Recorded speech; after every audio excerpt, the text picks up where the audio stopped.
Yo, what's up mga tropa?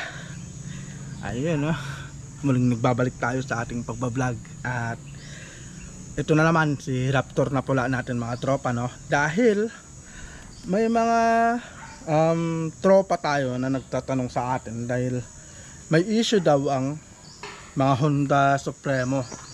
At ang issue daw laging nasusunog daw yung stator mga tropa. Yung mga siguro mga bago ngayon ang sabi kasi dito, tanong ko lang, totoo ba na yung issue daw ng Honda Supremo ay palaging nasusunog yung stator nila? Alright mga tropa, no? So yun ang pag-uusapan natin ngayon dahil ipapaliwanag ko sa inyo mga tropa, no? Dahil yung issue na yan masasabi ko na hindi naman totoo yan. Alam nyo kung bakit?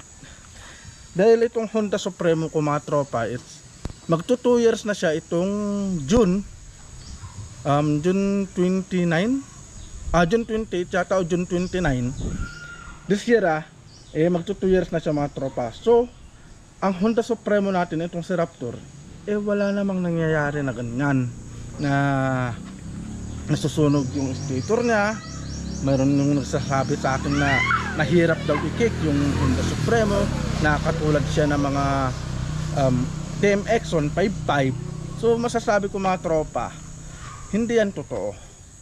Tsaka sinasabi na makalas daw sa gas yung Honda Supremo, mahina daw sa akyatan. Nakikita nyo naman mga tropa sa mga previous vlog natin na kahit nakarigado itong ating Honda Supremo, kayang-kaya niyang iakyat, yung sprocket natin stuck pa rin mga tropa. So ito mga tropa, ipapakita ko sa inyo sa lahat ng mga gustong bumili ng Honda Supremo na nagsasabi na napakahirap daw i-kick ang Honda Supremo, na sumisipa daw o nagki-kickback na kagaya ng TMX 155. So ipapakita ko sa inyo mga tropa. Ito siya. So ito, hindi pa natin nagagamit magmula nung nakarang araw. So malamig pa yung nito, malamig. Pero hindi lang natin ikikik yan. Pero may nagtatanong din sa atin na napakahirap daw na paandarin tuwing umaga. So ituturo ko sa inyo at ipapakita ko kung paano ba yung ginagawa ko kapag ganito na cold starting yung Honda Supremo. Alright mga tropa, kapaliwanag ko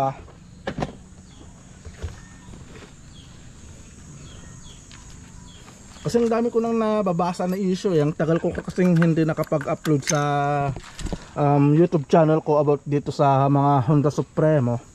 At ang dami kasing nagsasabi na magbibili daw sila ng Honda Supremo, baka masunog daw yung stator o anong tawag doon, yung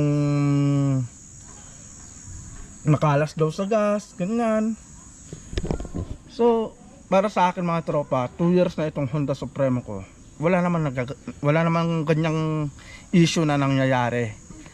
So baka sakali na siguro pinapagalo nila yung wirings o ano yung pinapakabit nila sa mga Honda Supremo nila, di ba?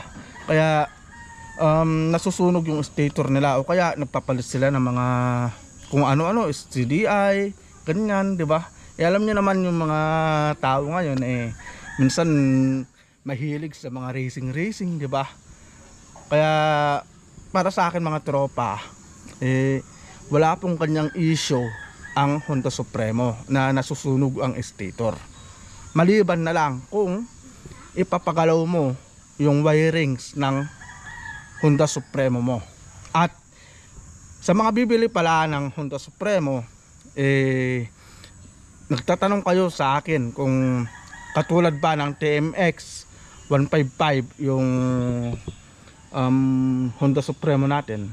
Ito, ipapakita ko sa inyo mga tropa para mawala yung pagdadalawang isip nyo na bumili ng Honda Supremo. So ikikik natin ngayon itong aking Honda Supremo at ituturo ko sa inyo kung paano ba yung paraan ko para mapaandar ko agad ang aking Honda Supremo. Alright, so ito mga tropa na, this one This one, napa-English tayo tuloy, no? So, ito naka-on na yan, no? Off muna natin yan. Patayin muna natin. Huwag muna natin i-on yung susi, yung switch. Tapos, ito mga tropa, kick lang natin to. Ayan. Kick lang natin yan ng 3 beses. Ayan. Tapos, on natin. Tapos, panda rin natin. Ayan. Okay lang yan mga tropa na hindi agad aandar. Ganyan talaga. Bag cold starting. O, yan o. Mandar na mga tropa. Hindi natin ginamit yung choke. Ayan yung choke na, hindi natin ginamit yan. So ayan mga tropa, mandar agad. Mandar agad yung Honda Supremo na natin. At sa stator naman, sa nasusunog yung stator mga tropa, walang kagalaw-galaw itong Honda Supremo natin. Hindi ako nagpapalagay ng kung ano-ano. Kasi yun ang iniiwasan ko eh. Yung pag nagpakabit kayo ng kung ano-ano sa Honda Supremo nyo o kahit na anong motor, dun na magsisimula yan mga tropa na baka masunog yung mga wirings. At minsan ito pa no, yung mga pinapakabit natin na mga MDL, yung mga kung ano-ano, yung mga busina na pop-up yata yun. O kaya sa may headlight, diba? May nagtatanong dun sa atin, yung headlight isirain din daw. So ang headlight kasi na ito mga tropa, wala, stock pa rin yan, magto 2 years na yan. Tapos yung sa mga busina nya, stock lahat yan.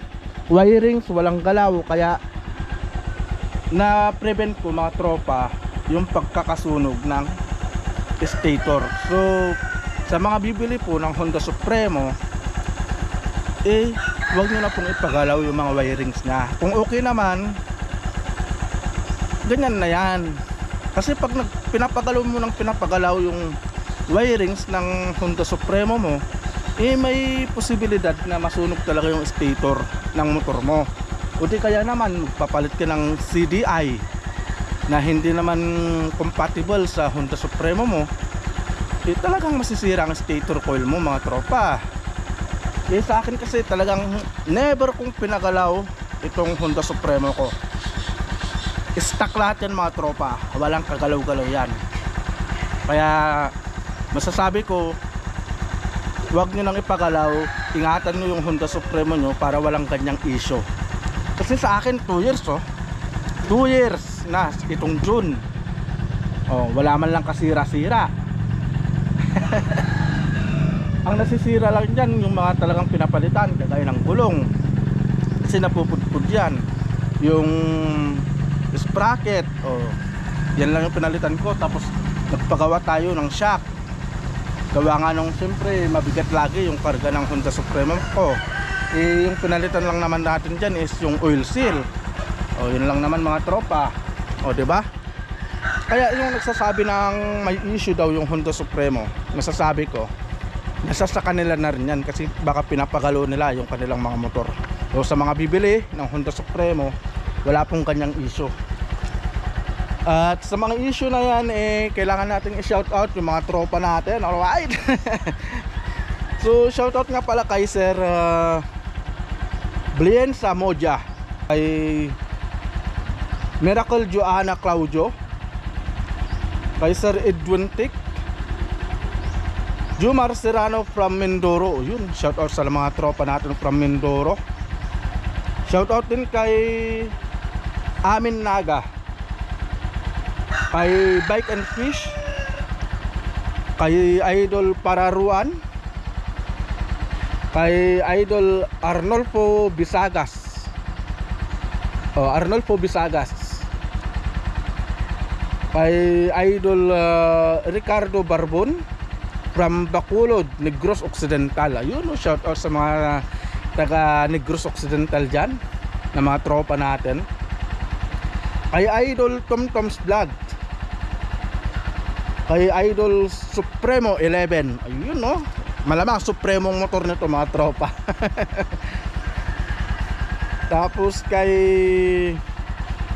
Metal Soon, At syempre shoutout din pala kay Sir Idol Gerald Dalaguete. Ayun, so shoutout po sa inyong lahat mga tropa. So yun lang mga tropa yung vlog natin. So wala pong ganyang issue ang Honda Supremo na nasusunog ang stator, nasisira yung headlight, at ano pa yung isang kanina na nabanggit ko na nagki-kickback daw na parang TMX 155 ang Honda Supremo. Hindi po siya ganyan, napakalambot po, napaka-smooth na i-kick. At about sa headlight ng Honda Supremo, wala po ako masabi dyan mga tropa. Napakalakas po nyan at hindi po yan nasisira. Isipin nyo na lang mga tropa, magto 2 years na itong Honda Supremo ko sa akin, wala pong nasisira dyan ng mga stator.